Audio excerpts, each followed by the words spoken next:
Mark సువార్త 8వ అధ్యాయం 36వ వచనం. ఒకడు సర్వలోకమును సంపాదించుకొని తన ప్రాణమును పోగొట్టుకునుట వానికి ఏమి ప్రయోజనం? మనుషులు తమ ప్రాణమునకు ప్రతిగా ఏమి ఇయ్యగలరు?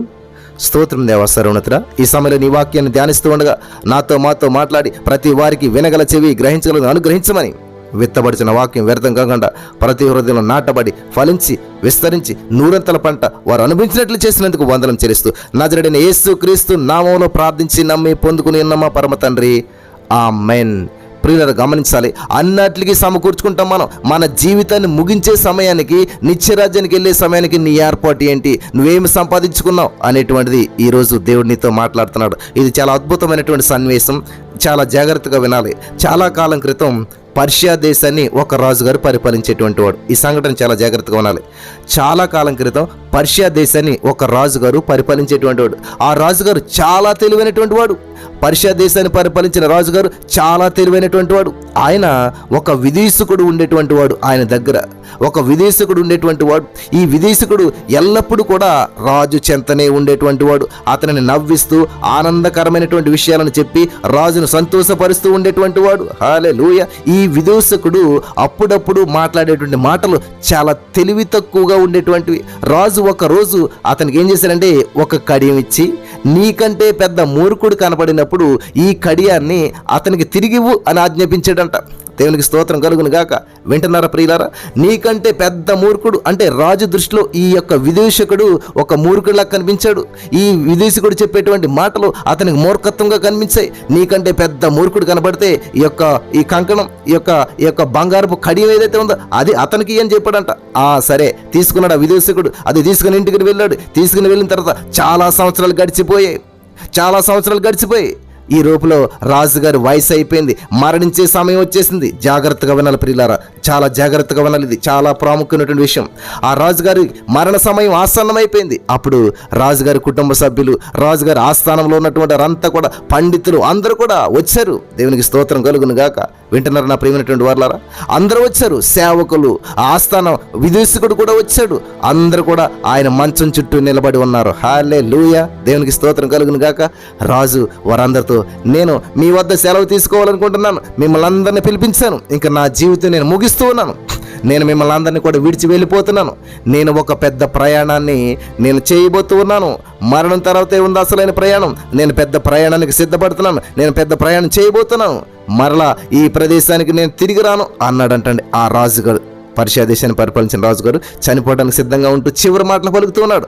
అప్పుడు ఈ యొక్క విదేశకుడు ఉన్నాడు కదా, రాజుగారిని నవ్వించి రాజుగారికి సలహాలు చేసేటువంటి వ్యక్తి వచ్చాడంట. వచ్చి తల వంచి నమస్కారం చేసి, మహారాజా, నేను మిమ్మల్ని ఒక ప్రశ్న అడగొచ్చా అన్నాడంట. ఎస్, అడగండి, ఖచ్చితంగా అడగండి అంటే ఆ రాజు అడగమన్నాడంట. వెంటనే, మహారాజా, మీరు ఎప్పుడైనా సరే మన రాజ్యంలో నుంచి ఎక్కడికన్నా వెళ్ళాలంటే, ఏ కార్యాన్నైనా చేయాలంటే, ఏ పనన్నా చేయాలంటే చేసే ముందు మీరు ఏం చేస్తారు మహారాజా? మీ యొక్క భటులను, మీ యొక్క దూతలను ముందుగా పంపిస్తారు. మీ సైనికులు, మీ సేవకులు మీకంటే ముందుగా వెళ్ళి అక్కడికి వెళ్ళి మీకు కావలసినటువంటి ఏర్పాట్లన్నీ కూడా చేసేటువంటి వారు. అప్పుడు మీకు ఒక దీర్ఘ ప్రయాణం చేస్తారు కదా, అప్పుడు మీరు వెళ్ళేటువంటి వారు ఎక్కడికైనా సరే ముందు మీ సైనికులను పంపించి అక్కడ ఏర్పాట్లు సరిగ్గా ఉన్నాయి లేదో చూసి అప్పుడు మాత్రమే మీరు వెళ్ళేటువంటి వారు కాదంటారా? ఎస్, కరెక్టే నువ్వు చెప్పింది. కానీ మీరు ఇప్పుడు ఏం చేస్తున్నారు? ఒక దీర్ఘ ప్రయాణం చేయబోతున్నారు, చాలా పెద్ద ప్రయాణం చేస్తూ ఉన్నారు. ఎస్, అవును. మరి ఆ ప్రయాణానికి మీరు ఏమైనా ఏర్పాట్లు చేశారా? ఏర్పాట్లు చేసుకున్నారా? ఈ ప్రయాణానికి ముందుగా ఏమైనా ఏర్పాట్లు చేసుకున్నారా అని చెప్పి వినయంగా అడిగాడంట. అందుకు రాజుగారు ఒక్కసారి గట్టిగా నిట్టూర్చాడంట. నేను ఏమి ఏర్పాట్లు చేయలేదే, నేను ఏ విధమైన ఏర్పాట్లు చేసుకోలేదే, నాకు ఏ విధమైన సిద్ధపాటు లేదే అని చెప్పానడంట. అప్పుడు ఆ విదేశకుడు తన చేతికి ఉన్నటువంటి ఆ కడియాన్ని తీసి రాజుగారికి ఇచ్చాడంట. రాజుగారు ఏమని చెప్పించాడు? నీకంటే పెద్ద మూర్ఖుడు కనపడ్డప్పుడు ఆ వ్యక్తికి ఈ కడియం అని చెప్పాడు. రాజా, ఇదిగో మీ కడియం అని మీకు ఇచ్చినప్పుడు ఎస్ రాజుగారు ఆ కడియాన్ని తీసుకుంటూ నిజమే నిజంగా నేను చాలా తెలివి తక్కువ వాడినే, నేనే మూర్ఖుని, అసలు మూర్ఖుని, ఇంత దీర్ఘ ప్రయాణానికి ఏ విధమైన ఏర్పాట్లు చేయకుండా ఉండటం నా తెలివి తక్కువతనమే, నీవు సరైన వ్యక్తిగా ఈ కడియాన్ని ఇచ్చావు అని చెప్పి ఆ యొక్క విదూషకుడితోటి ఆ రాజుగారు అన్నారంట. హల్లెలూయా, దేవునికి స్తోత్రం కలుగును గాక. ఈ రోజున మనం కూడా ఒకరోజు ఈ లోకాన్ని విడిచి వెళ్ళిపోవలసి ఉన్నటువంటి సమయం వచ్చింది ప్రియులారా. ఆ ప్రయాణానికి తగినటువంటి ఏర్పాట్లు మనం ఇప్పుడే చేసుకోవాలి. ఈరోజు చాలా మంది శ్మశానానికి వెళ్ళి కొన్ని కార్యక్రమాలు చేసి తిరిగి వస్తూ ఉంటుంటారు. ఈ రోజున శ్మశానానికి వెళ్ళి పెద్ద పెద్ద కార్యాలు చేసి వస్తుంటారు, తిరిగి వస్తుంటారు. కానీ వారితో పాటు ఒక వ్యక్తి మాత్రం తిరిగి రాడు. ఒకవేళ అది నీవే కావచ్చు. అర్థమైందా మీకు?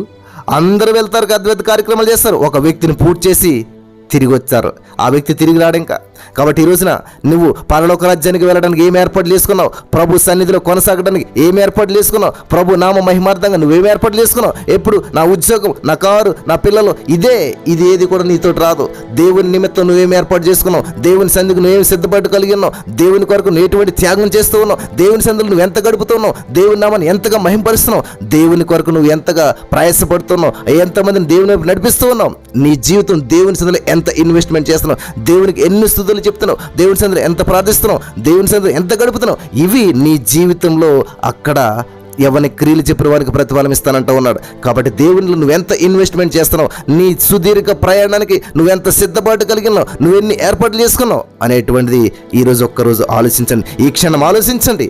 నీ జీవితంలో గొప్ప అద్భుతాలు చేయడానికి దేవుడు సిద్ధంగా ఉన్నాడు. కాబట్టి సుదీర్ఘ ప్రయాణానికి నువ్వు సిద్ధపడతావని చెప్పి ప్రభు పేరట మనం చేస్తూ ఉన్నాను. అటువంటి భాగ్యం దేవుడు మీకు అందరికీ సహాయం చేసి నడిపించి బలపరచును గాక. ఆమేన్.